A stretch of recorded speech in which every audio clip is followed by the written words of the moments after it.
It's a warm summer evening as you walk through the town.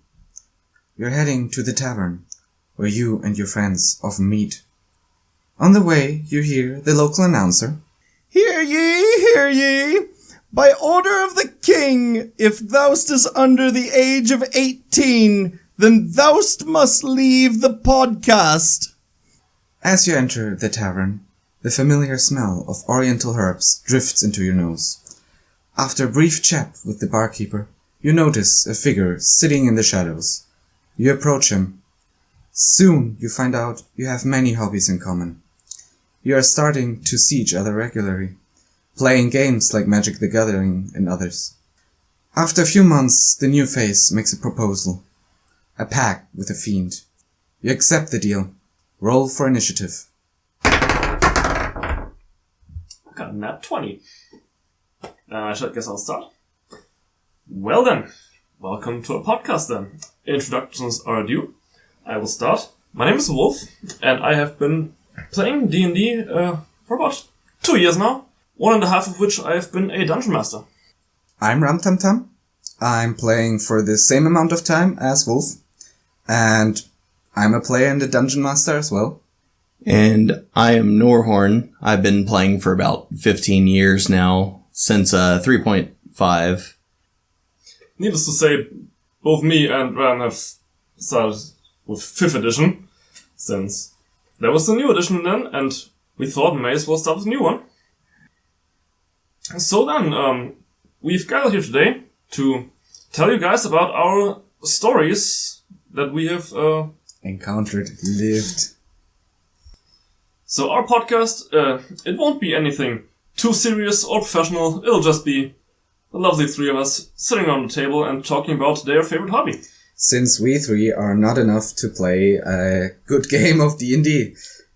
Mainly because the other guys that we had ended up going and having to dip out for the weekend, so we decided, give this a try. Kind of give it more of a relaxed feel, storytelling kind of esque playthrough of, adventures and everything else that we've had. Kind of have a relaxed discussion and have some fun with it. Stories we lived through.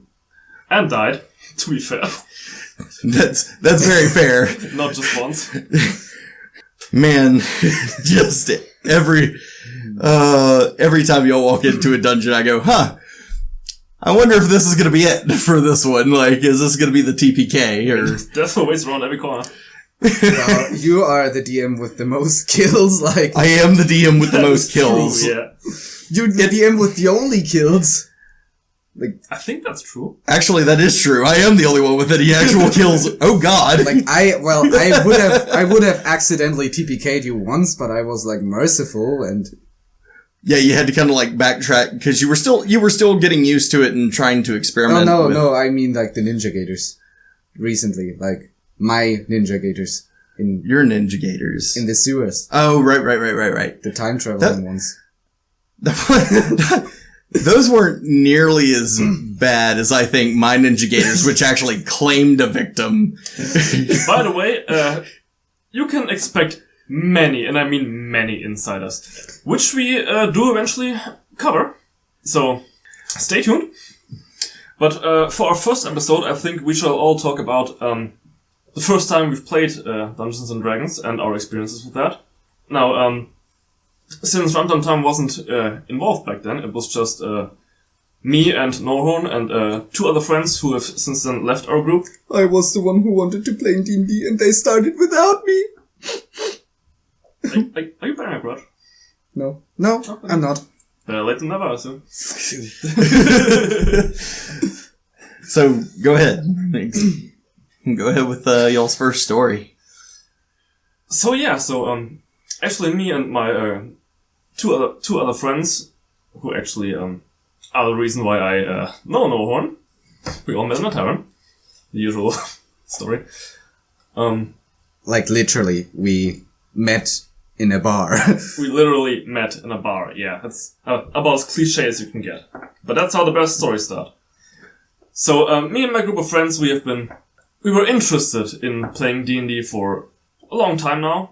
And actually one of the bigger cities nearby, they've got a pretty big comic store, and I was thinking about buying a the D&D starter set for a long time, just because I was so interested in it.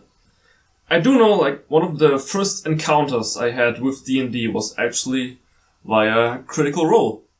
Because I was on YouTube browsing and saw something on recommendations. It was Critical Role, like in the middle of some season, I don't know. What stuck to my mind is that actually Dylan Sprouse from Zack and Cody was one of the players. And they were just talking, and of course Matt Mercer, being an incredible DM, he just brought his world to life. He is a good DM. He's a really good DM, yeah. Wish I was good. He's a good DM, and I give him all the dues. He can describe. There is a lot of controversy with that, though, as far as people who get into the game think that you have to be overly descriptive of the world like he is, and by no means has that ever been the case. It's a very casual game. As long as you're having fun with it, that's all that matters. And he said it multiple times that what they do is on a different level.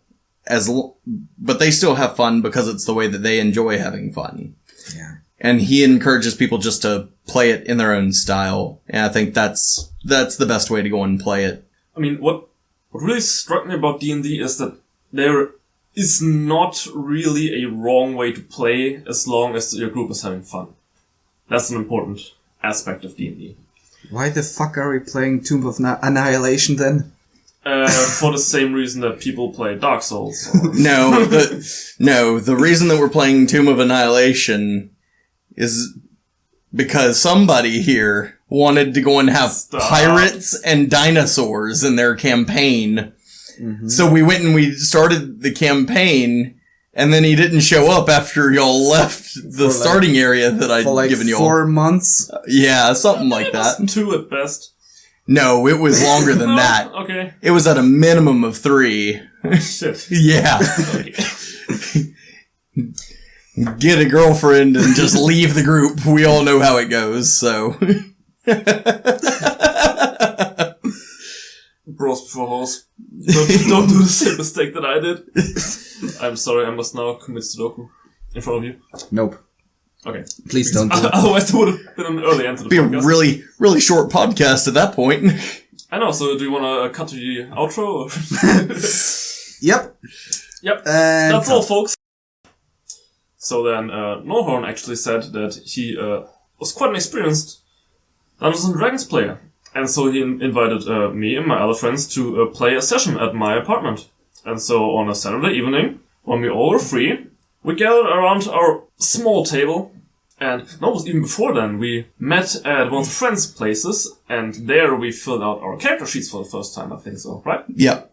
And I helped y'all look through the books on all of it and get set up. So, being this fantasy-loving guy and anime-loving guy that I am, I did the rookie mistake and made my first Dungeons & Dragons character as edgy as I could humanly do. I'm talking full-on tiefling, rogue, outsider, lone wolf kind of guy. But a girl. But a girl, yes. That will come into play later. No, not. So yeah, build. It's like build a waifu. That's what I thought. Oh god. You didn't think it sounded as bad until you said it, did you? Hey, realization is the first step to betterment. We all made mistakes. So her name was Salem, the Crimson Stalker, and she was a trained assassin from her tiefling guild, but then she failed on the what's it called? Like the ritual, like the entrance exam. Entrance exam to like the assassin academy. Yeah, that was a thing in my head. And she did so poorly on that they not only decided to banish her, but also saw off her horns and then shame her in that sense that she could never interact with another tiefling again. And then the story progressed. Well, like the story started at first. So you imagined your character almost kind of like a female Hellboy? Is that what I'm understanding? A little bit, yeah. Okay. I took some inspiration from Hellboy, even though I've never really been a big fan of it. You can hate me in the comments now. To be fair, I like the first one, but after they started going into the extra movies, I didn't really care for them. I've only seen the first one, then I lost interest, but whatever. So the story began with all of us protecting a caravan heading to what was it? The Kingdom of... Slaysmith is what I called it. Kingdom of Slaysmith, yeah. Which was a big, quite open city. It was fairly large. The capital, maybe? It wasn't a capital. It was a fairly large city, but it was kind of just something that I threw together, and since y'all didn't know what to exactly look out for, I kind of included a shop of a little bit of everything so that there was more to reference and y'all understood, like, what shops you were looking for in particular to find certain items and stuff like that. Like an apothecary for herbs, or the blacksmith if you needed weapons and armor, typically. General goods store for general adventuring gear like rations, rope. You get the general stuff like that. It was a good starting city. There was a lot to explore, and that's how we played our first session, just casually exploring the city and getting a feel for the game. So the other two players, one of them was a dwarven paladin called Borin.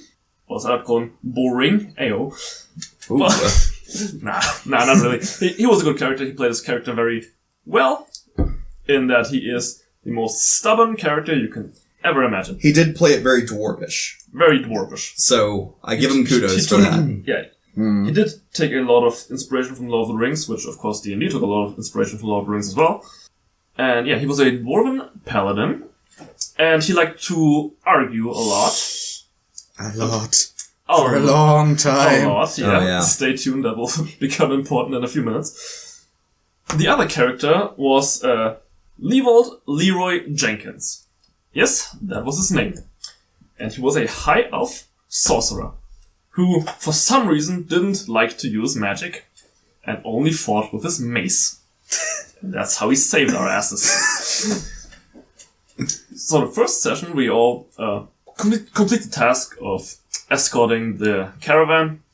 We all get paid, and then of course our dwarf Boren, he's this very eager to work kind of guy, immediately asks the leader of the caravan if he has another job for them. He told him no, but if there is, he can talk back to him. And then I listen from the shadows and slowly approach and say, "Hey, I want a job as well."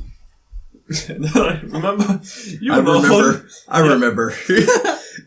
And that's when I realized, we're not playing a video game. There are no set dialogue rules for me to change where I always win and get what I want. Right. It was a very... I do also try to include that a little bit more as a more realistic thinking world. Trying to think about, certain things. I'll be honest, I don't know everything, and I can't always come up with particular situations for everything, but I like to keep it kind of more realistic. And it was funny just because the guards staring at you like, what are you doing? As you walked up. Just a big misconception that new D&D players have, in my opinion, is that D&D is not a video game. Your choices do have consequences, which we will also see in a few minutes. To be fair, some video games are getting better with that too, so... Yeah, I like that as well. So, we head to the next inn and rent our rooms for the night. And then the next day we get onto... No, it wasn't even the next day, it was still the same day. Because that day ended on quite a literal cliffhanger, so to speak. So we explored the city, and the first thing that Boren needed to do was that he was a paladin, but he didn't have a god, or a holy symbol, or an order that he's sworn his life to. So he was just a run-of-the-mill guy who's walking around city in full-on battlefield equipment. To be fair, I went and told him to look at gods and to pick one and figure out all of that kind of smaller detail stuff. It was more like get in the game first, learn the lore later, just get started. Right. And then the rest you'll figure out by playing then later. Yeah, you kind of figure out that backstory is important if you actually have a character that you want to develop a lot more. as far as if you're playing with a group for a long period of time. If it's kind of a one-off session or a couple of sessions like that, obviously backstories aren't going to be that important, but it's still nice to have one if you decide that you want to use it in a later campaign, like you drop that character out of that campaign or something else comes up and you have to step away for work or whatever. And then you can join it with another group or another session, another campaign of some kind, and be able to play with it. So the first thing that Boren does after we arrive in the city is he goes to the next church and asks what god they're worshipping. And they said, oh, this is kind of an open church. Everyone can pray for whoever god they wish. And he asks like the priestess what she's praying for, and she says she was praying for Mjolnir, the god of fire. And then he immediately said, yep, that's my god. I worship him now. And then he got his holy symbol and accepted the name of Boren, son of Mjolnir. To be fair, I had forgotten the name of the actual god that I was using for that temple on that same day, and I guess I didn't write it down either, so I was just thinking God, and I think it was around the time that they just done one of the Thor movies as well, so it was just instantaneous for me, like, Thor. Yeah, Mjolnir. Thor, Mjolnir, name of the hammer, just, we're gonna go with Mjolnir. So next thing he wanted to do is, spread his religion. Because there was how did it go? I think there was a girl crying in the streets, or like she bumped into him and tried to pickpocket him. Oh yeah, there was something like that. Just a random girl needing to survive. Just wanted to go in. Needing to survive, and she pickpocketed him, stole a couple of gold pieces from him, and he noticed, and he chased after her, and grabbed her by the arm. And she was screaming, while everyone was looking. And then the next reasonable step would be, hey, you need some Mjolnir. Let me drag you to the church and convert you to the religion. Because you'll need God if you steal from people. You know, the man who found his faith in a day then went and took a random child that pickpocketed him to the temple and just goes, hey, can she work here? They were surviving on donations to begin with. So they think they can pay people to work for them outside of like food and donations and stuff like that. That is not the case, obviously, in most realistic worldviews, but... And my character was watching him the whole time. It was entertaining, to say the least. It was really entertaining, yeah. About Levold, he didn't really do anything. He was kind of like the silent observer. Yep. Getting a feel for the whole atmosphere and the game. And then evening came, we were sitting down at the bar, having our dinner, and then two of the town's guard come in and ask for the newcomer adventurers. And of course, you lay down a plot hook and we bite, and we tell, well, it's us. So, what do you wish to do? And they say that we've been summoned by the king himself to his castle. And then Boren... To be fair, it wasn't just your group. It was a lot of groups of adventurers in the town. All the adventurers. Yes. And there were reasons for it, but go on. There were reasons for it, yes. And then Boren thought, oh shit, we have an audition with the king. I better, suit up for the job. So he went into his hotel room, and then he said, quote, I leave all of my stuff in my hotel room and change into my fancy clothes and then go back down. And he locked the door. He did mention that he locked the door. That was very specific. I made sure that he was specific about that. I didn't want to do that, obviously. Levold also didn't, because, Levold, he was a sorcerer, so he could just cast magic at will if he chose to. And then this whole group of adventurers was escorted to the king's room. And this is where we met the king, who was quite imposing. He was a platinum half-dragon? No. So, backstory for this character from the playgroup that I had before. This was a gold dragonborn from 3.5 that I'd went and brought to the forward point but he had some dealings with gnomes, and I'm sure that the more experienced players will know as soon as I say gnomes that it happened. So, got into a machine to attempt to activate some of his magical abilities, his innate magical abilities. This was how I was going to, try and multi-class the character as well, so he was more of a mid-range kind of player. Didn't work out quite that well. It kind of busted the game on the rolls, because the DM had a lot of rolls that apparently I called very well. So his gold scales had started falling off, and they started turning into silver scales, and he became a silver dragonborn instead of a gold dragonborn. And then, again, through a lot of questing with this one in particular character of mine, eventually became the avatar to Bahamut. Right. So the king of this kingdom was an avatar of the father of all metallic dragons. And, this was the first time we were playing. I knew nothing about the lore. I didn't know what Faerun was. I didn't know what the Sword Coast was. What is a Bahamut? What is a Bahamut? I only know Bahamut from Final Fantasy, but... Bahamut's the good god of the dragon gods, and then Tiamat is the evil dragon goddess. So, dear listeners, if you didn't know that, now you do. There are multiple origin stories for the both of them. The one that I like the best is they were both once one dragon, and then it split into two. I tend to like that lore a little bit better, but... Yeah, me too. Okay, and then, this whole group of adventurers, they meet the king. It was quite an imposing creatures. The other two take a knee. Me as fucking edgelord just stands there, arms crossed, looks him in the face. And then he asks you for help, because some of the other caravans have been raided by kobolds, was it right? They'd been attacked by kobolds on one side of the kingdom and goblins on the other side. Right, kobolds and goblins. So basic first level encounters. And we said, sure, we can take him on. But then the king said he needs to test us first, and if we are up for the challenge.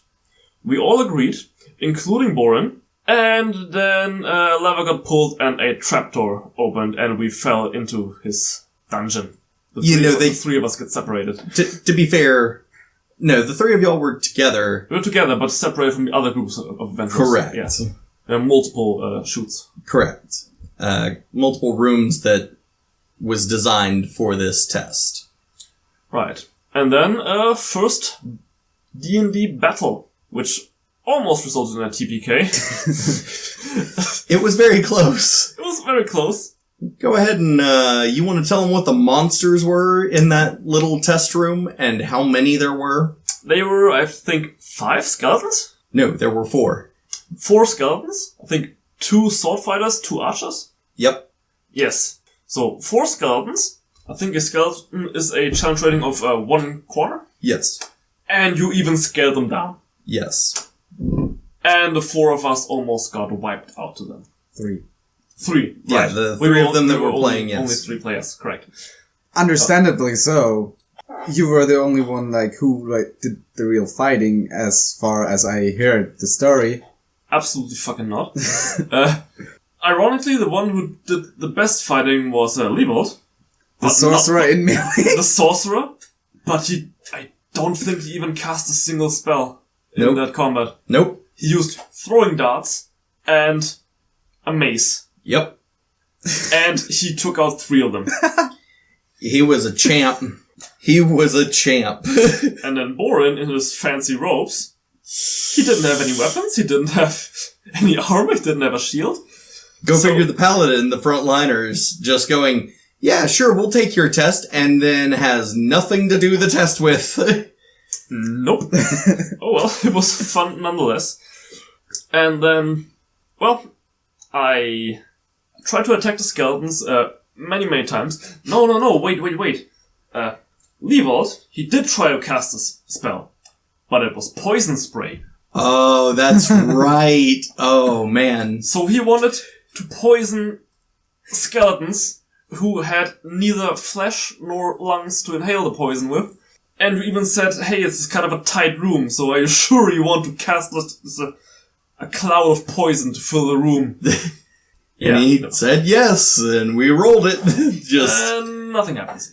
But then the fight was over, and then there were like the room was shaped like a pentagon, and then there were 5 puzzle rooms. I don't think I will go into great detail with these.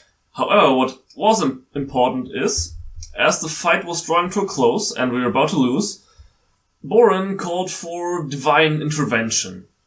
So, with no gear, no weapons, the only thing he could do is fall on his knees and pray to his newly found god that he may save them. And he rolled really well. And then fire filled the room and burned the remaining skeleton to a crisp. And one of the 5 pillars that were in the room also got lit on fire, with some sort of magical fire resulting from that. And Boren went up to the fire, inspected it, and he said, hey, it's cold fire.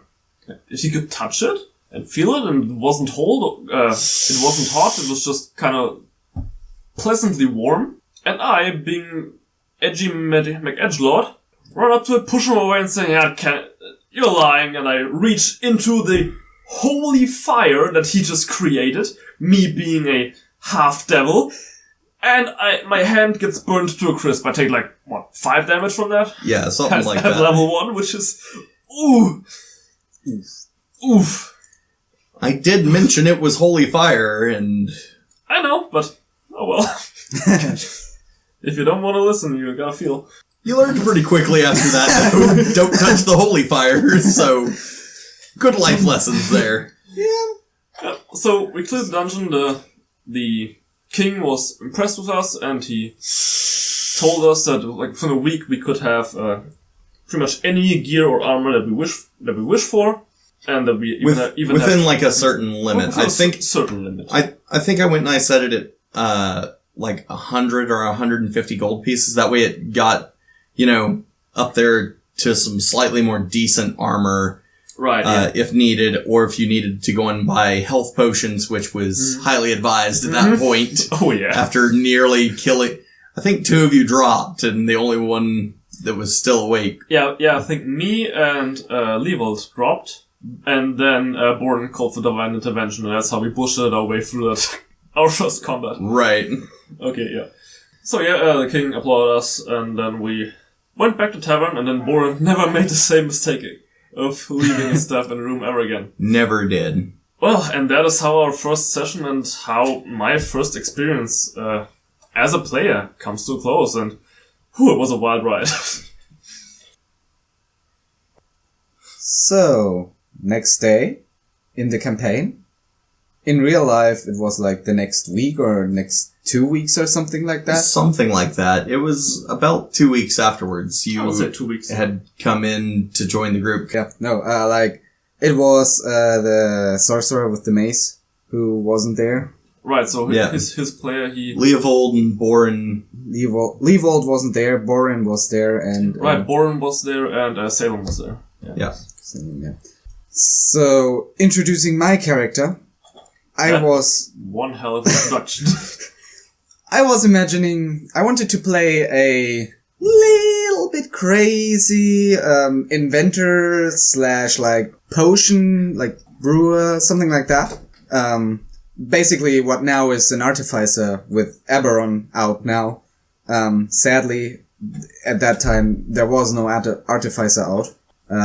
So I had to get around it, and I was reading the character races, the player character races, and I saw gnome, and I don't know which one, the rock gnomes, I believe, they have the technical inventor trait. Rock gnomes are tinkers, yeah. Yeah, tinker trait. The forest gnomes can talk to little creatures. Yeah. So rock gnomes are inventors, yeah, right. So, there I had it.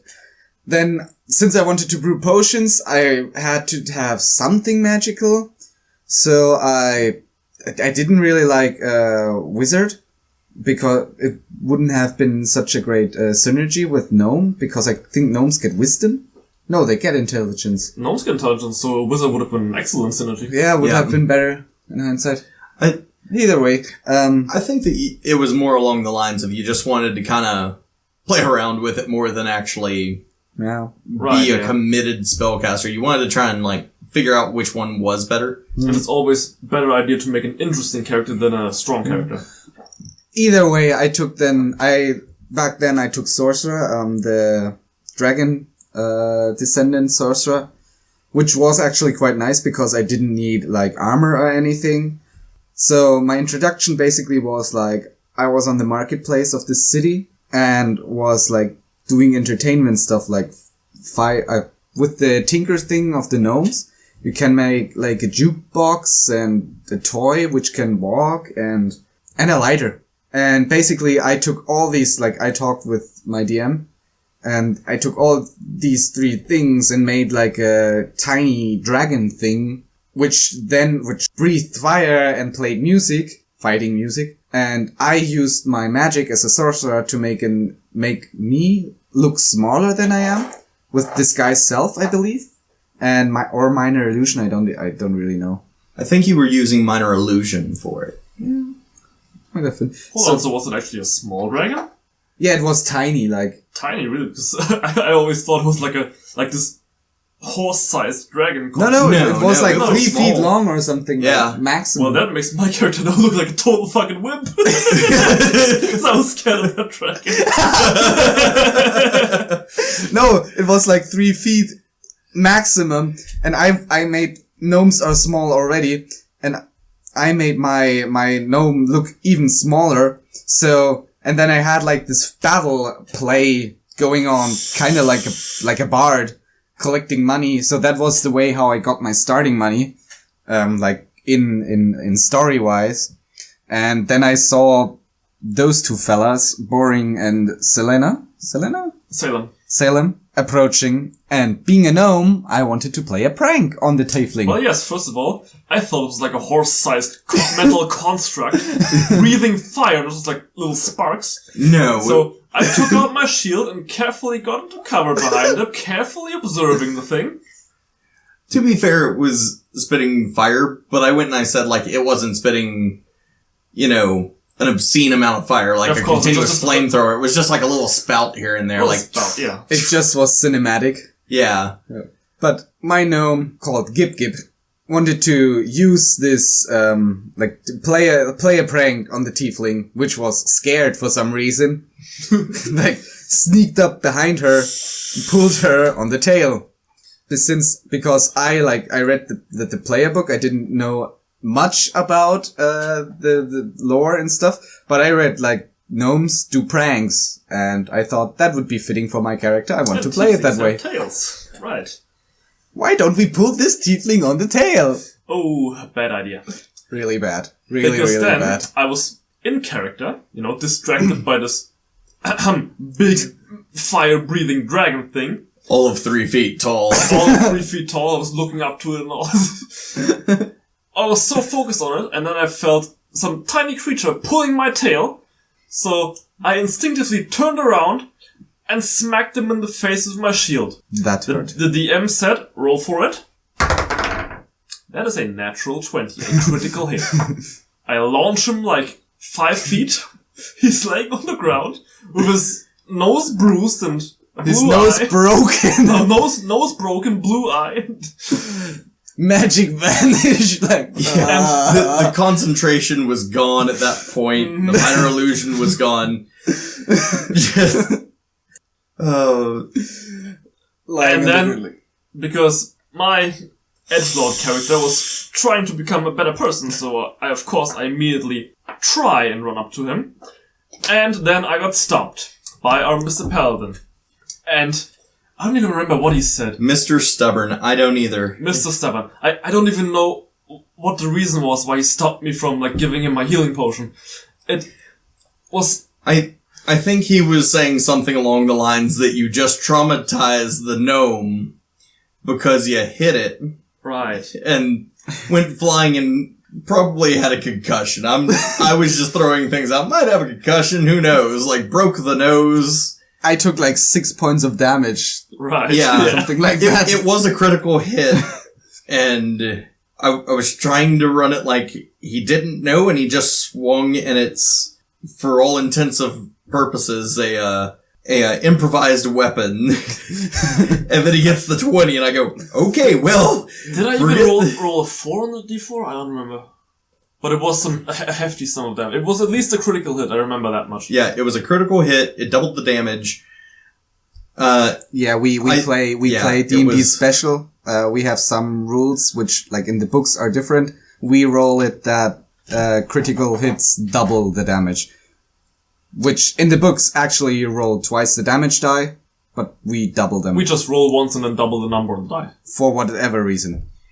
It's just easier because once you start getting into things like Fireball, and you get a natural 20 on the thing. Supernova, Well, you don't roll for a Fireball, like, it's a save for the others. It is a save for the others, but say, like, they roll a 1 and they have a critical fail, and then I typically run it like it's a critical hit on them, and so they'll take the double damage. Take twice the damage, yeah. So then the number, and then I just go and do it like that. Because having you roll twice as much is kind of a... We would have hard times with Mina supernovaing. Exactly. Oh, that'll be a story for a different episode. Yeah. It'll be a spicy section once we get into Tomb of Annihilation. Ooh. But go on. Praise Grungus. So, my character, I was like fully role-playing. Like, I saw how I got into D&D. Like, I watched Roll for it and later Roll for it. Like with Enter Elysium and the guys. I really loved that show. I watched the D&D, the Shadowrun, Vampires of the Masquerade, all of them. Love all of them. However, that's how I got into role-playing. And I was like fully role-playing. Like, I didn't even go like mechanic-wise or so. I was like rolling on the ground. Poor Gip. Oh, my nose. Oh. And I think even me and Born's character were like physically arguing while he was literally in the room rolling on the rock. Yep. It took them in game about 2 to 3 minutes to stop arguing with each other. 10 or so. Like, they were discussing for 10 minutes. At least 10 minutes. 10 minutes if character. Whether or not they shall heal me or not. And like, people are like getting around me looking like, building, like, oh, is he alright? Will he make it? Is he going to die? I think like even while you were on the floor, writhing in pain, you even crawled to your, dragon and shut it off in that time. So they approached me like 2 times and stopped again, and I was then role-playing that I was afraid of the tiefling, and I was just like crawling on the floor trying to get away. and that's when our lovely paladin, lawful good paladin, found out he had a trait called Lay on Hands.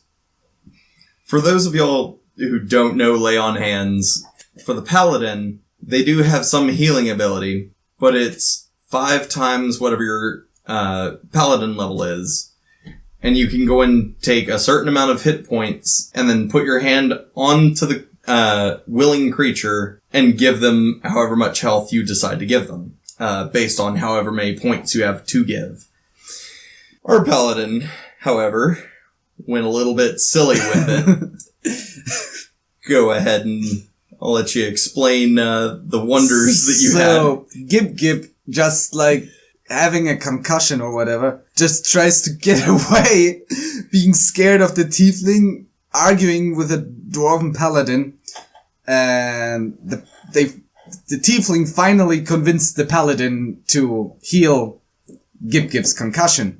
So the paladin goes up to me, I try to crawl away, and he grabs my face, pins it to the floor. He grabbed you and rolled you over and then put his hand on your mouth to keep you from screaming and then used Lay on Hands and said, be calm. And that has become a running gag ever since. Sir, I need you to be calm.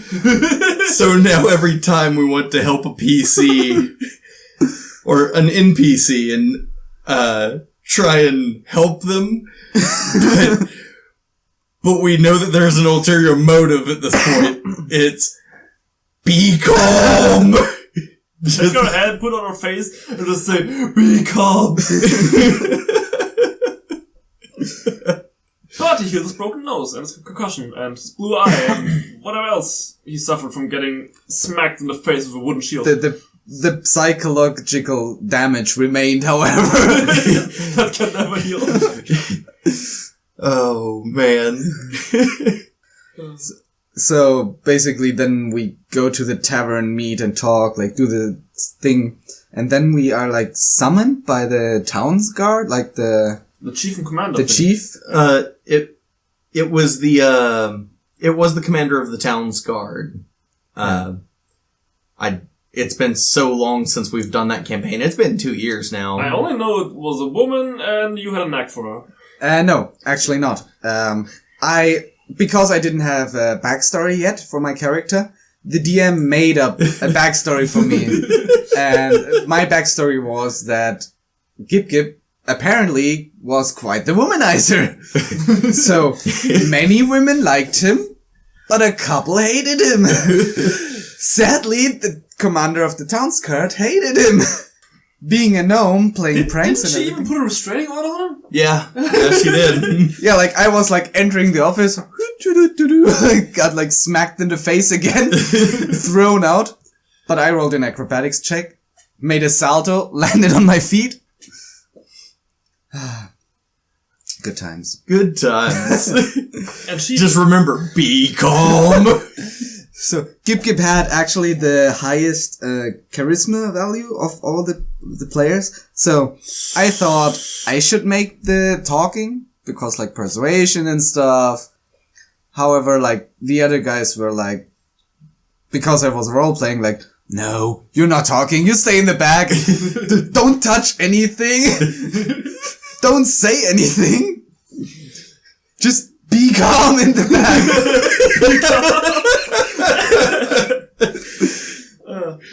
I wasn't calm. No.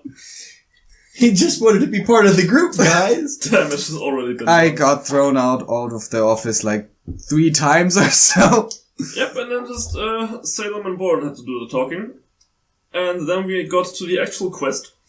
We were tasked to protect a caravan again. No, but that was in 3 days. A caravan got raided, and we should find out the cause of it. Right, yeah, but it was like an overarching quest, but whatever. Yeah. What's important is that quest. So a caravan got raided and destroyed, pillaged, and we had to go there and find out what the cause was. So we got up there, found the found tracks leading in the woods, didn't follow them. Multiple, yeah. Went down, further down the road, went down, like, more tracks leading down the woods, still didn't follow them, went the path, and, like, kept up with it for a while, until, like, the DM said, like, to the paladin, your god does a divine intervention thing, you should go down the tracks into the woods, like, now.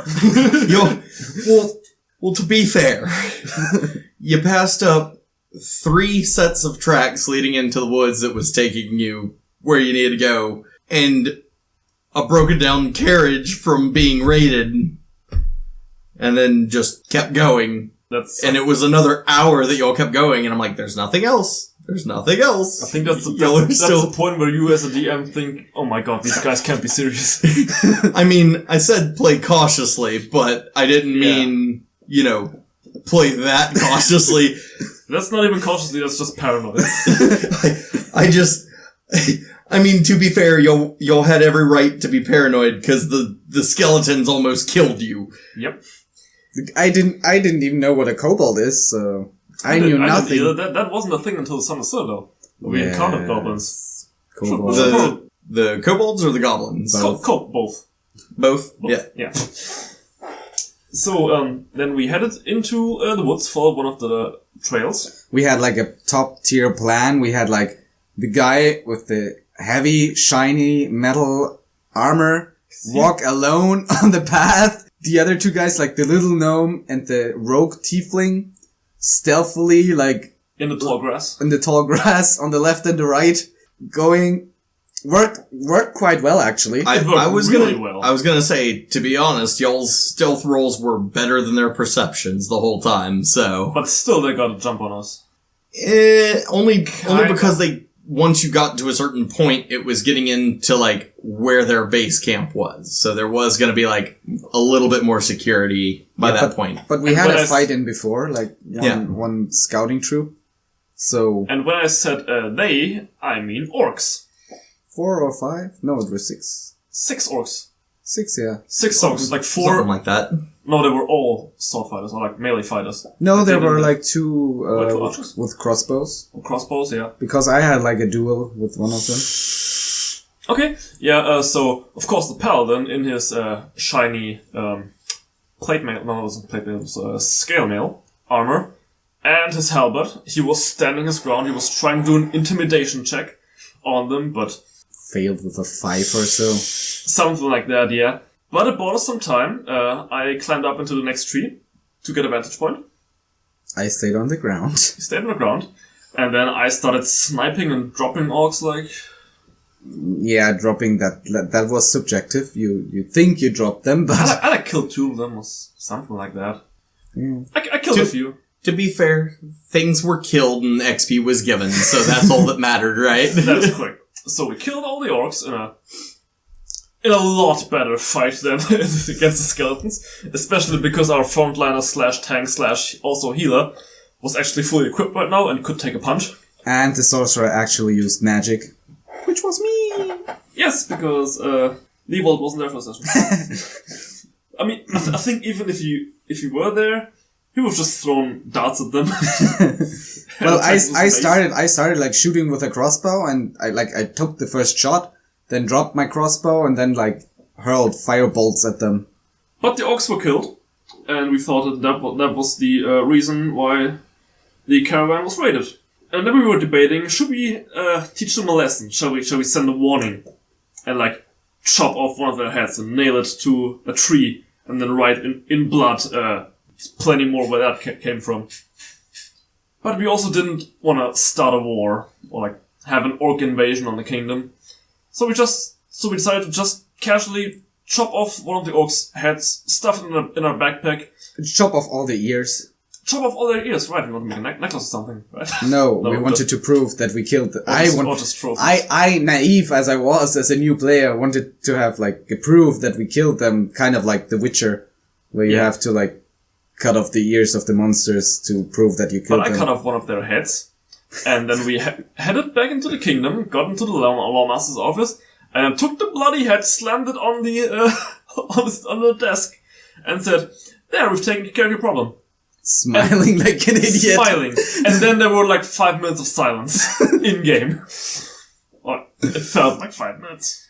As, you know, the blood dripped all over her fresh paperwork that she just did. And she's just going, I'm glad that that's done.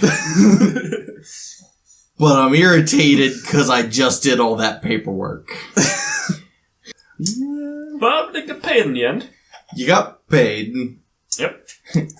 And from there on, in 3 days, where the quote-unquote main quest would continue, where we actually escorted another caravan. But that campaign sadly died after the second session. Never happened. It was a tutorial. And as I said, it was meant to be more along the lines of just kind of getting your feet wet to the system, not necessarily something I was going to continue on. It was something that I improv'd real quick to just throw together. But this campaign later, like, got transferred to Horde of the Dragon Queen. We talking about your characters as far as... Yeah, like Gip and Boring. Right. Did Boring return? Yeah. Mm-hmm. He did. Cool. This was quite funny. Yeah. So Who was it? It was, what was their name? Gip Boring, then Then our other player, he was recently joined? Yeah, we had a new player joining. Like, our groups were starting to form. Like, that was like, for us, it was like the 5th session, maybe. For him, the 1st. Mm-hmm. It was like spontaneous because, our way to, the place where we play D&D, our friend, lives on the way there. So we just went like, we pay him a visit and ask him if he wants to play D&D with us. And he was sure, why not? And he was like, the fuck? if I must. He came to love it. He came to love it. Kind of joined reluctantly, but ended up getting really into it. Yeah, but he played an edgelord rogue, being the like loner. Yeah, I thought he was playing. I think that's how he got started playing Rangers at that point in time. I think he played a rogue in his first thing. I have to ask him. I don't remember. It's been again almost like a little over. And I can't talk about Hall of Dragonframe because I never joined that session. Right. But basically, it went like this. We approach a town. By the way, spoilers. We approach the town and we see the town is burning. Kobolds are looting the town. A blue dragon is circling around the town. Well, there were cultists, kobolds, and then some large lizards. There were quite a few things down there, and some dragonborns as well, just going throughout the city, looting and raiding.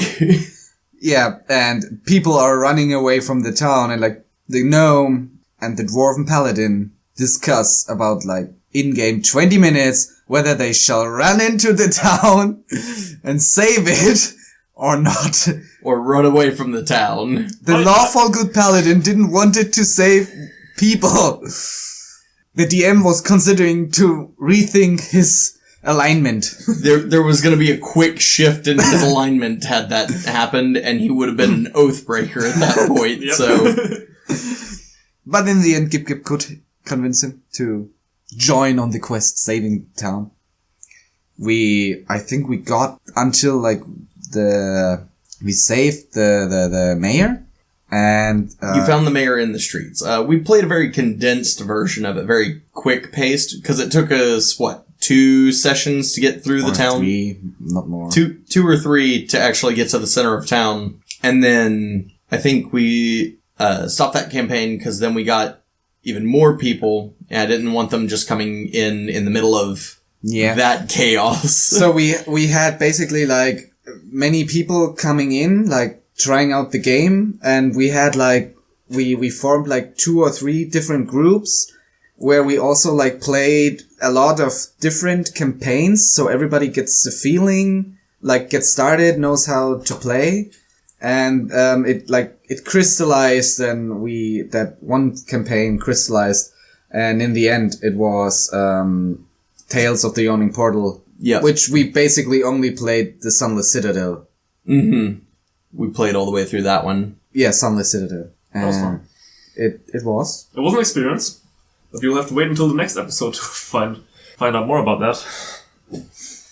So guys, that was mine and Wolf's first impressions of playing D&D. We have more stories to come, hopefully. That was our first time doing this podcast thingy. So if somebody has suggestions or anything, if anybody watches it anyway, yeah, gotta start somewhere. yeah, tell us, comments or email or Twitter, I don't know. But yeah, we've had a lot of fun recording. So yeah.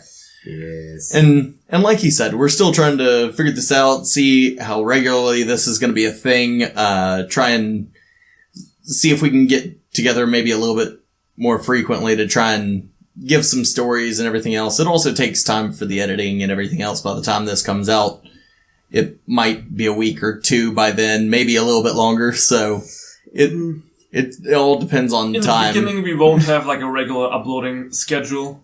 Right. So, if we ever have one. If we ever have one, yeah.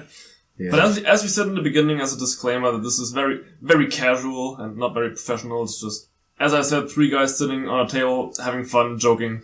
Since we can't play D&D, we need a 4th guy, and our 4th and 5th guy aren't there. So, just kind of filling in a little bit of gap. Figure we sit around and talk about our adventure so far, and we laugh about it amongst ourselves, and figure, maybe somebody else might get a good little chuckle out of it, if anything. Yep. So anyway, I hope you guys join us on our next episode of Planar Mischief, where we shall be delving into the Sunless Citadel. And until then, remember to be calm. Be calm. Be calm. Praise Grongus.